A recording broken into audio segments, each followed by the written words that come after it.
Hey YouTubers. So today we're back with another juicy video. So today we're gonna do story time how this woman was in a horrific accident that landed her paralyzed from the waist down, y'all. Y'all gotta hear this. So let's watch it together. And nighttime with Amelia. All right. So enough of the rambling. Let's just jump right into it because I already know what y'all waiting for. Amelia, what happened to you? Amelia, why are you in a wheelchair? Amelia, what happened? Can you give us a story? When you gonna do story time? We want to know. Well, guess what? Bam, your girl here. So let me see. Well, I'm gonna start this thing off at. Let me see. I'm getting a little nervous when it comes down to story time by my accident, but all right, here we go. So now bear with me, y'all, because this is my very first like YouTube video shot by myself, and this is my very first story time. So I don't know how other people's story times go, but this is just gonna be my own. So y'all bear with me, okay? Bear with me. All right? Okay. So I'm nervous. All right, y'all. So here we go.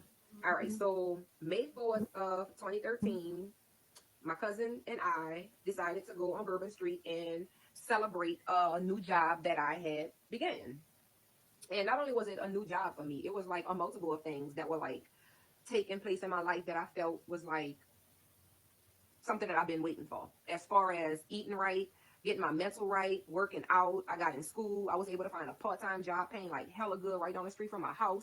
So it made my schedule a little bit more flexible with my daughter because I was a single parent. I'm still a single parent, but it just made everything easier for me. And it was like a big milestone in my life. So I wanted to celebrate it. I had only been on my job for like 3 days. I think I may have started like that Wednesday or that Tuesday. And then the Saturday, well, actually that Friday came around and we decided to go on Bourbon and chill.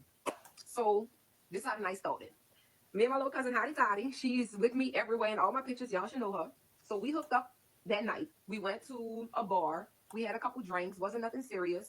And then we ended up going back home. So I would say about an hour and a half between us having the drinks, going home, getting dressed, dropping ices off, and hitting Suburban, finding a parking spot and all that. So probably 2 hours then went by from the first drinks we had, right? So we get to Bourbon Street. We park the vehicle ourselves in a parking garage.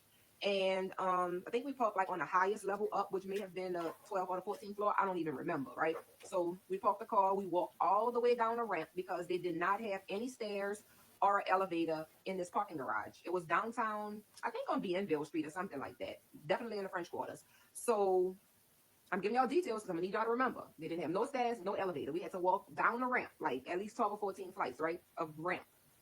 So we went on about our night. We didn't have no drinks the whole time we was on Bourbon because I ain't gonna lie, we ain't had no money for no drinks. Okay, we went by my people's spot right before he had a ball. We had some drinks, like I said, 2 hours passed by. Then we went to Bourbon. We partied, we had fun, we danced with a couple people. We bar hopped. We didn't have no drinks. I know it's probably hard to believe. It's Bourbon Street, y'all didn't have no drink. We ain't had no fucking money.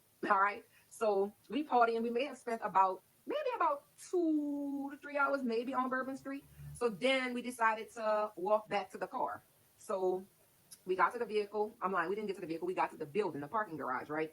And so, long story short, we we asked the valet driver to get the car, but he was sleeping or something in the boot. And he was like, nah, he didn't feel like going to get it. He was tired. So I decided to go hop my happy ass on this piece of machinery called like a man lift or something. I don't even know the exact name of it. All I know is it's in like older garages and like valet drivers stand on it. It's literally a conveyor belt that you stand on and it like rolls like through the floors of the garage. It's like a seam, it's like a hole in the garage floor that this conveyor belt goes up through. And each floor is stopped so that the person can jump off and go and get the vehicle. So I was on this belt. Um, and so keep in mind, the basement is where we are asking to get the car. So when I got on the belt, instead of me counting the basement, first floor, second floor, third floor, fifth floor, I miscounted. I counted the basement as the first floor. So it completely threw my count off. So quite naturally, when I thought I was getting off on the level of the parking garage that I wanted to, I wasn't because the numbers was off. So and keep in mind, I parked on the highest level up. So I'm going up and I think I passed, well, what I thought was the second to last floor. I'm thinking my floor is coming up and I'm about to get off. Well, look up and I hadn't already passed my floor up.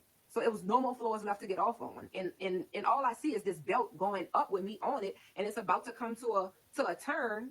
and come back down the opposite hole in the ground. You know, going one, it came up one way and then it was to roll back down. Now keep in mind, I'm standing up on my feet holding on to the belt. So if I'm like this and the belt is rolling over, then I'm head first. I'm about to roll over and I'm about to fall down head first. So when I got to the top, I literally had like 3 fucking seconds to think about what I'm gonna do because I'm about to die. Like that, I swear to God, that's what passed through my head. Like I knew it was over with, but I had to take my best shot. Like I couldn't go out like a sucker and go head first. My melon would have been bust everywhere. So I got to the top of the top, and when I felt that belt rolling back over, nigga, excuse me. But when it got to the top, I jumped feet first down the hole. See what I'm saying? So if I went head first, dead automatically. So I decided to jump feet first instead of letting the belt roll me over. So when I got up, I jumped feet first down this hole, and I must have fell down. I don't even remember how many floors it was. I fell down before a piece of concrete was sticking out, and it kind of like my ribs like got caught onto the concrete, and it broke my fall. So that's what stopped me. But imagine me falling, ping-ponging down this hole to floors, different levels, until I finally get hooked and like I stop. So at that point, I wasn't falling no more. I knew something was fucked up. I just remember seeing a piece of metal or something like sticking out the ground, and I held onto that piece of metal like for dear life with my left hand. And then I was able to grab I always kept my cell phone in my back pocket. So I was able to reach through the back pocket. First person I called was my little cousin because she was downstairs waiting on me to come down with the call. I had no idea what garage we was in. She knew because she worked there. So I called her first so she can call the ambulance and give them our location. So she's walking up the levels. Finally, she gets to me.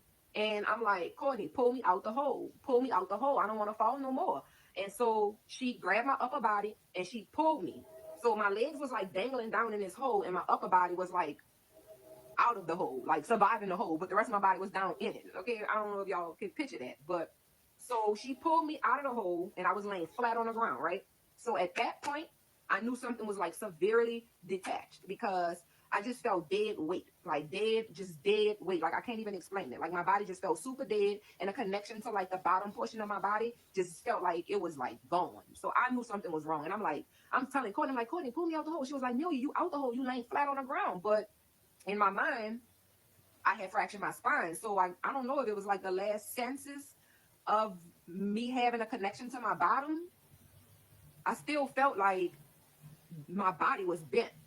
I can't explain it. So, bam, she on the phone. She's still on the phone. I guess 911 made sure that she was still on the phone with them until they got there. So they came. The building was so old, guys, that they had to park on the corner of the parking garage and roll a gurney half a block to the parking garage. And then, because they didn't have any staff or elevator, they had to roll the gurney 12 to 14 floors up a ramp, right? So after they put me on a gurney, they had to roll my ass back down 12 to 14 swirls down the ramp. Like that's how old and outdated the parking garage was. So finally, we get to the corner where the ambulance is parked.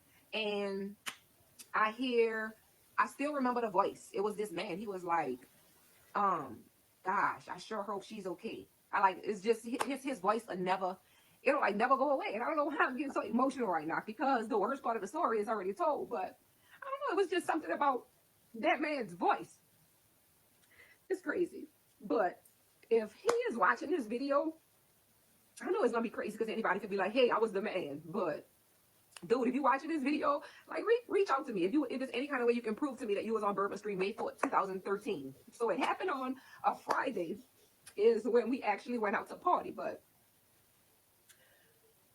as the night went on, it kind of went into Saturday. So technically my accident happened that Saturday, May 4th, 2013, but we went out Friday, right? So bam, I remember that voice. The hospital was literally like 3 minutes away from where we was, but it felt like 20 minutes. They must have had like a student, I don't know what you call him, an ambulance person, like a paramedic. So he must have been a student because he was trying to run an IV and he kept missing. And then the lady, his instructor just finally like just took it out of his hands and put it in me, got me there. And all I kept saying was Lord, just let me get to the hospital, Lord. Because I know too many people that died from internal bleeding. And although it may not have looked like I was messed up on the outside, I knew for a fact something was messed up on the inside. And I didn't know how bad it was. So I just wanted to get to the hospital so a doctor can check me out. And I just felt a sense of relief and safeness once I got to the hospital. I just remember a bunch of people just like touching on me, cutting my clothes off, asking me a bunch of questions, sticking me running the IV. And then they put me in this big old tank. And I'm thinking it probably was so that they can do some type of MRI of my back to see how severe the fracture was. And I just remember the lady asked me, was I like claustrophobic? And I'm like, ma'am, I don't even know at a time like this. Next thing I know, I was out of it. And she must have gave me some powerful concoction in my IV and slid my ass in there because I was all good. And then, so yeah, y'all gonna have to just stay tuned because that's all I can give y'all for tonight. But I spent 3 months in a hospital, in 2 different hospitals. So I have way more to tell y'all. But I'm gonna stop it right now because I'm like getting crazy emotional. I'm super proud of myself for actually doing this. Like y'all don't know, it's been 7 years, going on 8 years that I have never told my story. Like only the people close to me really know what happened to me. Like nobody else knows. So I'm happy that you guys encouraged me to do this video because without y'all, it probably would have never got told no time soon. So I just want to thank y'all, let y'all know that I appreciate all the love that y'all show me. And it's way more story to this. Like this is just the beginning. Like so much happened from this point on. Like so much. I just want y'all to stay tuned and like, subscribe, and don't forget to comment. And if y'all want to hear stories about whatever, y'all leave it in the comments and y'all give me some ideas on what y'all want to hear next. Because I have some things that happened to me in my lifetime. So yeah. But the main thing is thank y'all for showing me so much love, so much support, and making me feel comfortable enough to even do this. Like I know I'm like snotting all over the place, but I don't even care. Like I got this shit out. But stay tuned for a second part. I'm not gonna say part 2 because there's gonna be multiple parts to this. So yeah, stay tuned and don't forget to like, subscribe, share, and most of all comment. Let me know what y'all think. And if y'all have any questions, leave it in the. What's up, my Rolly Gang Yang? Your girl back with a part 2. I'm glad to have gotten part 1 out the way. Y'all was on my ass like gas and no brakes. Y'all motivated the hell out of me to put part 1 out. So I decided to go ahead on and drop part 2. Before we jump into it, I want y'all to go ahead on, hit the subscribe button. Don't forget to hit the like button and leave a comment because we get wrapped up in these videos and let's go ahead on and jump right in. But before I do, one more thing. Let me clarify 2 things on my last video. Machinery that I was on was called belt man lift. Yeah, a belt man lift. So if y'all Google that, you can get a better idea of what exactly it was I was on.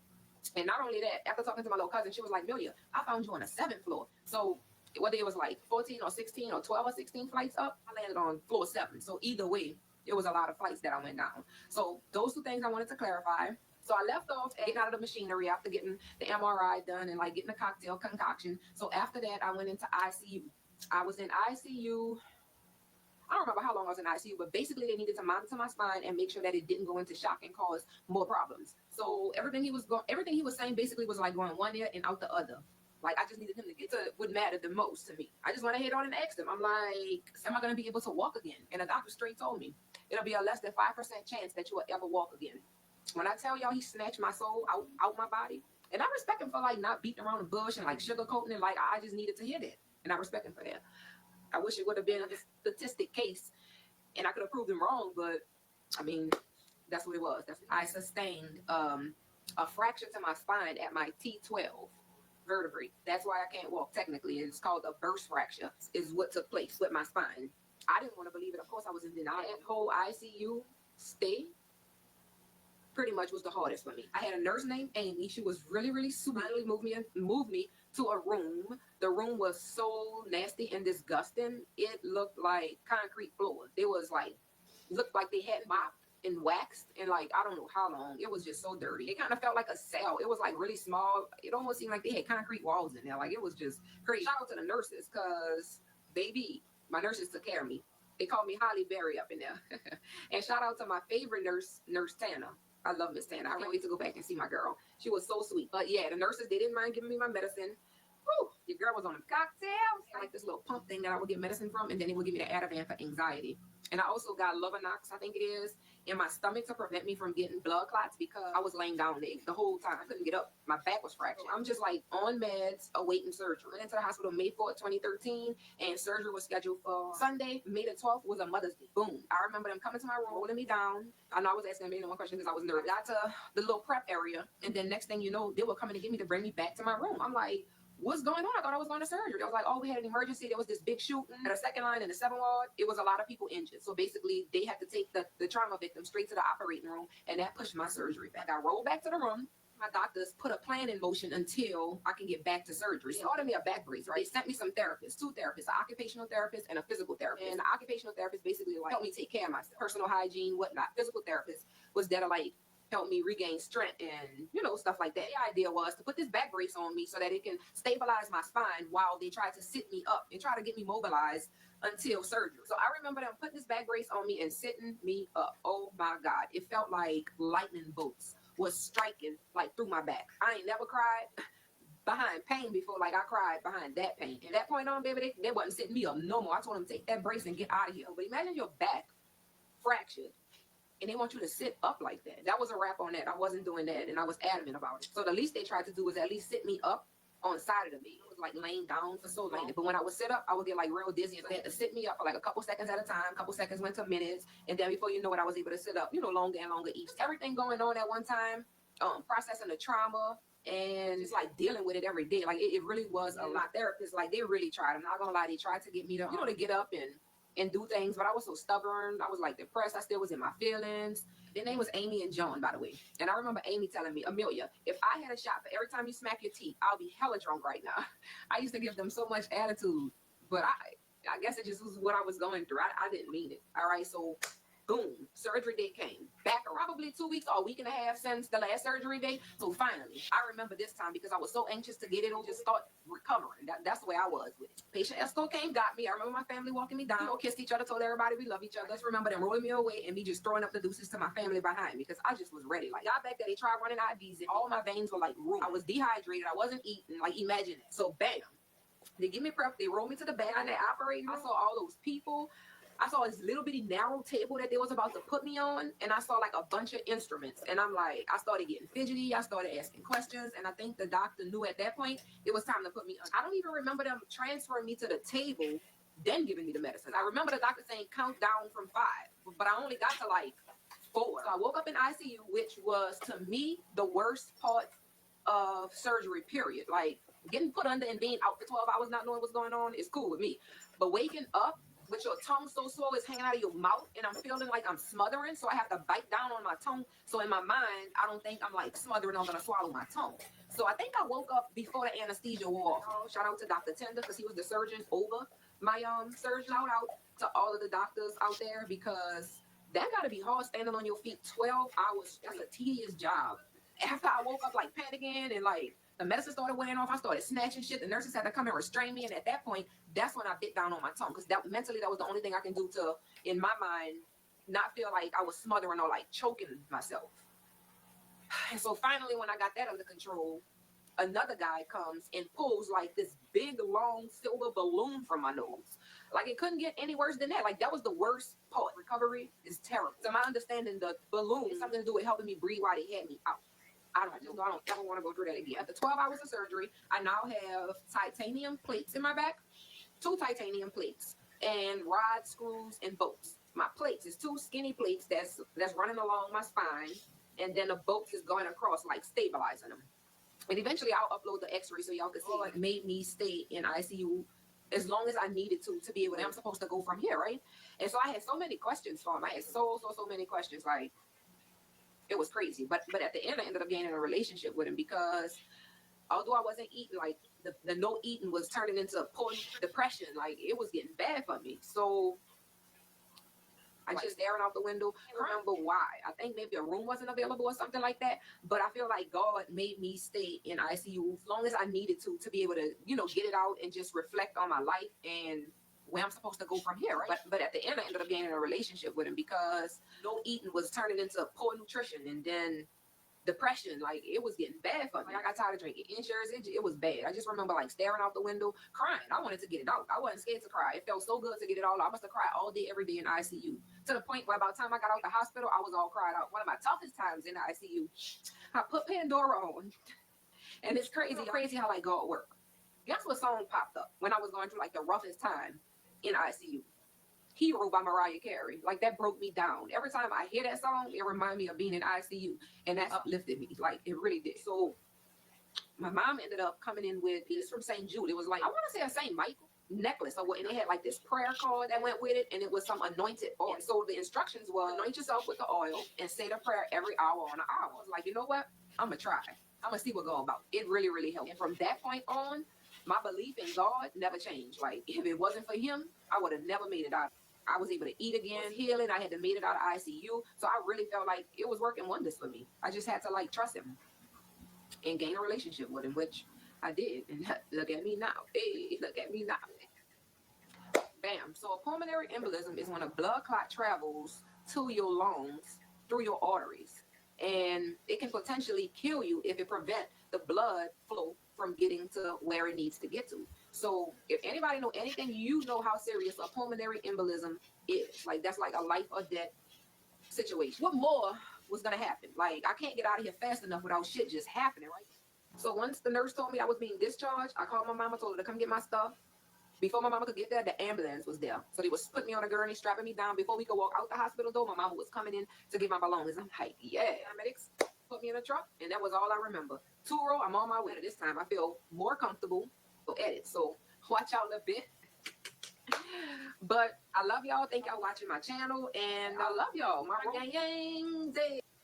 So I wanted to say this, y'all. So I noticed that she said her mom came in and gave her St. Michael. So for a lot of people that don't know about Ifa, Ifa is an African religion.